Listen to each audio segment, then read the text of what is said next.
আসসালামু আলাইকুম বন্ধুরা, দেখো আজকে ভিডিওটা কেউ স্কিপ করবে না, ভিডিওটা পুরো দেখবে। তোমাদের আলহামদুলিল্লাহ সবার ভিডিওটা ভালো লাগবে। তা আমি তোমাদের কাছে ফাইনালি নিয়ে চলে আসলাম। দেখো বন্ধুরা, আজকে আমি ঈদেতে কী রান্না করেছি না করেছি আমার বন্ধুদের সাথে সব কিছু শেয়ার করবো বলে আমি নিয়ে চলে আসলাম একটা ভিডিও। বন্ধুরা, প্রথম ফাইনালি আমি মোগলাই পরোটা বানাবো বলে রাত তখন 11:30 বাজে। তো তখন আমি দেখো এর মধ্যে আমি 3টে ডিম, দুধ, চিনি, তারপরে ময়দা, ভালো করে রিফাইন অয়েল দিয়ে নুন দিয়ে ভালো করে এটা আমি ময়াম দিচ্ছি। ময়াম দিয়ে তারপর ওর মধ্যে দুধ দিয়েছি। দুধ দিয়ে ভালো করে ছেনে একটু পরিমাণ মতন পানি লাগবে, তো আমি পানি দিয়ে ভালো করে ছেনে এটা আমি রেস্টে রেখে দিয়েছি সারা রাত। তারপর আমি উঠেছি তখন 5:30 বাজে, তখন আমি উঠেছিলাম বন্ধুরা। তখন উঠে আমি ওইটাকে ফের বাড়িয়ে, মোগলাই পাওয়াটা একটু অন্য ধরনের করে, ওটা বাড়িয়ে আমি ফের ভিজে কাপড় দিয়ে ঢাকা দিয়ে রেখে দিয়েছিলাম।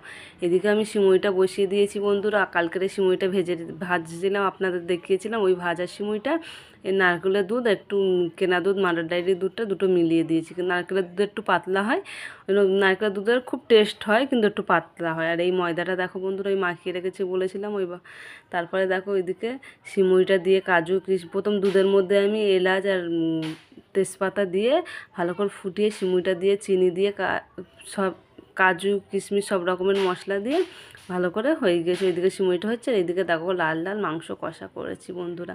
2 রকমের মাংস করেছি। প্রথমে আমি আগে এক রকমের মাংসটা হয়ে গিয়েছে, ওইদিকে পরোটার সাথে খাবে বলে বর নামাজ পড়তে গিয়েছে, ছেলে নামাজ পড়তে গিয়েছে। এই পরোটাটা হাত দিয়ে বেললে, এটা বেলনি দিয়ে বেলে না, হাত দিয়ে এমনি তেল দিয়ে বাড়ায়।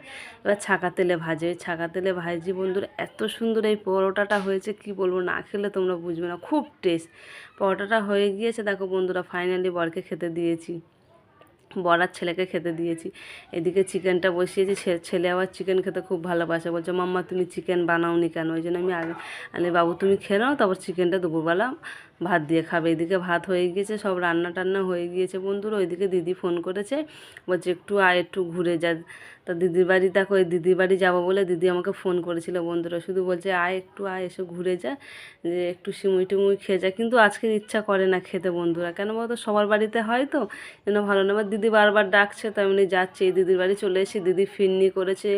দেখো বন্ধুরা কত সুন্দর ফিরনি করে বাটিগুলো সাজিয়ে রেখেছে ফ্রিজে দেখছি। তারপরে এটা সিমুই করেছে, 2 রকমের মাংস করেছে, পরোটা করেছে, আবার দই বড়া করেছে। দই বড়া আমার জন্য বাটি করে ও সাজিয়ে রেখেছে। আমি তো জানি না ওর মধ্যে কী দেয় না দেয়, দেখছি আমি যে কী করে খাবো, বলছি আমি তোর জন্য দেখ বাটিতে করে সাজিয়ে রেখেছি, এটা তুই খা। তাহলে ঠিক আছে, তা এতগুলো তো আমি খেতে পারবো না, কিছুটা বাটি করে নিয়ে খেয়েছি বন্ধুরা। কি বলবো, অসাধারণ। দিদি প্রত্যেক বছরে ঈদে বানায়, খুব সুন্দর হয়েছিল। ভিডিওটা যদি